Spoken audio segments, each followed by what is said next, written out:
nama saya Rian Nicholas Sirait dengan NIM 2004-01178. Saya dari Fakultas Teknik Mesin Universitas Sumatera Utara, dan di sini saya ingin menjelaskan bab 10 tentang torsi. Yang pertama, torsi atau momen gaya. Torsi atau momen gaya adalah kemampuan suatu gaya menghasilkan perputaran atau rotasi benda terhadap suatu poros atau sumbu putarnya. Di bawah ada contoh gambarnya. Sebuah benda bermasa M berjarak R dari sumbu putar atau sumbu rotasi dan mengalami gaya F vektor. Torsi oleh gaya F dalam merotasikan benda adalah torsi sama dengan R dikali F. Atau dalam artian torsi merupakan suatu besaran vektor. Torsi tegak lurus terhadap bidang yang dibentuk oleh R dan F. Artinya torsi tegak lurus terhadap R dan tegak lurus terhadap F. Besarnya torsi tersebut adalah torsi sama dengan R dikali F dikali sin theta. Dari persamaan di atas terlihat bahwa yang pertama, torsi sama dengan R dikali F maksimum bila R dan F saling tegak lurus dalam theta 90 sama dengan 90 derajat. Yang kedua, torsi sama dengan 0 bila theta sama dengan 0 derajat dan theta sama dengan 180 derajat. Artinya bila R dan F searah atau berlawanan arah, maka torsi oleh gaya F adalah 0. Yang ketiga, torsi sama dengan 0 bila R sama dengan 0 atau F sama dengan 0. Torsi negatif bila berputaran searah dengan arah berputaran jarum jam. Torsi positif apabila perputaran berlawanan arah dengan perputaran jarum jam. Yang kedua, momen inersia. Momen inersia suatu benda adalah penjumlahan hasil kali massa setiap partikel dengan kuadrat jaraknya dari sumbu putar. Untuk sistem N, buah partikel yang massanya M1, M1, M2, dan seterusnya sampai Mn, dan berjarak R1, R2, dan seterusnya sampai Rn dari sumbu putar.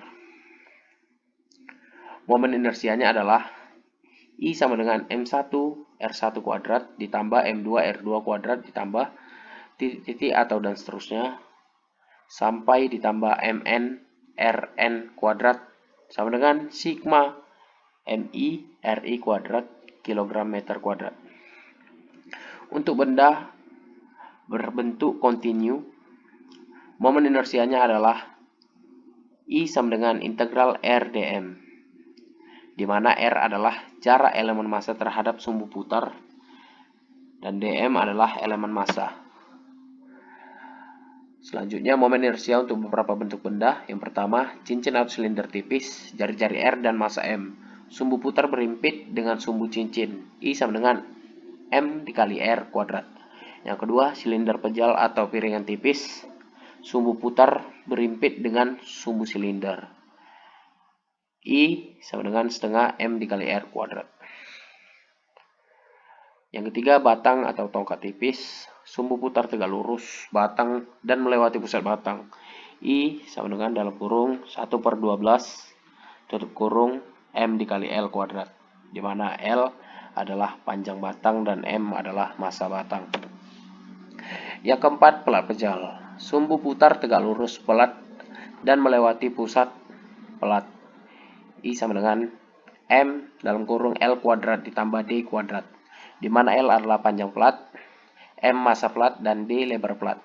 Yang kelima, bola pejal, sumbu putar melewati pusat bola pejal, I sama dengan M dikali R kuadrat, di mana R adalah jari-jari bola pejal dan M adalah massa bola pejal. Yang keenam, bola tipis, sumbu putar melewati pusat bola tipis, I sama dengan M dikali R kuadrat, di mana R adalah jari-jari bola tipis dan M adalah massa bola tipis. Selanjutnya, teorema sumbu sejajar. Benda yang berotasi terhadap suatu sumbu, di mana sumbu tersebut sejajar dengan sumbu yang melewati pusat massa dan jarak kedua sumbu adalah H, maka berlaku I sama dengan I Pm ditambah M dikali H kuadrat. IPM adalah momen inersia terhadap sumbu putar yang melewati pusat massa. Selanjutnya yang ketiga, hukum Newton 2 untuk rotasi. Hubungan torsi dan momen inersia dalam gerak rotasi adalah ekuivalen dengan hubungan gaya atau F, dan massa dalam gerak translasi, yaitu torsi sama dengan I dikali alfa pada hukum Newton 2 untuk rotasi, atau I sama dengan torsi per alfa. Alfa dimana adalah percepatan sudut. 4. Usaha dan energi kinetik rotasi. Usaha yang dilakukan torsi ketika sebuah benda menempuh sudut d theta adalah d w sama dengan torsi d theta. Daya oleh torsi P sama dengan dw per dt sama dengan torsi d theta per dt, atau P sama dengan torsi dikali omega.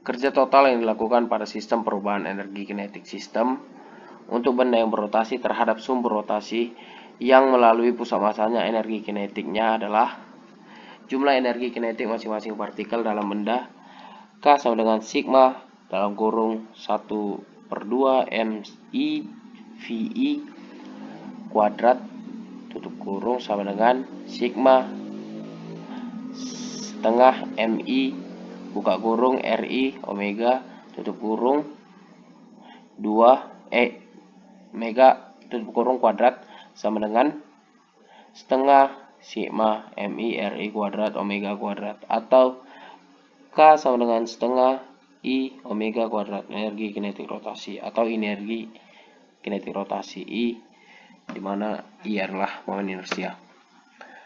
Yang kelima, menggelinding. Benda dikatakan menggelinding bila di samping rotasi juga melakukan gerak translasi. Energi kinetik total benda yang menggelinding sama dengan energi kinetik translasi ditambah energi kinetik rotasi. EK sama dengan EKT ditambah EKR. EKT sama dengan setengah MV kuadrat, yaitu energi kinetik translasi. EKR sama dengan setengah I omega kuadrat sama dengan energi kinetik rotasi. Yang keenam, momentum atau sudut. Momentum sudut. Momentum sudut dari suatu partikel L sama dengan R dikali P dengan P sama dengan M dikali V. Itu momentum linear sebuah partikel. Besar momentum sudut L sama dengan R dikali M dikali V sama dengan R dikali M dikali omega dikali omega dikali R sama dengan MR kuadrat omega, atau L sama dengan inersia dikali omega. I sama dengan MR kuadrat atau momen inersia. Untuk sistem dengan N partikel, momentum sudutnya L sama dengan sigma buka kurung RI dikali PI tutup kurung RI dikali PI sama dengan momentum sudut partikel ke-1, dan L sama dengan inersia I dikali omega. Kekekalan momentum sudut. Hukum kedua Newton untuk rotasi dapat dinyatakan sebagai berikut. Torsi X sama dengan dl per dt sama dengan d dalam kurung I omega tutup kurung per dt, di mana T sama dengan torsi eksternal T lambang torsi sama dengan T lambang torsi maksudnya torsi eksternal pada sistem. Torsi eksternal neto yang bekerja pada sistem sama dengan laju perubahan momentum sudut sistem. Untuk benda tegar, momen inersia I adalah konstan, maka T sama dengan I d omega per dt sama dengan I dikali alfa.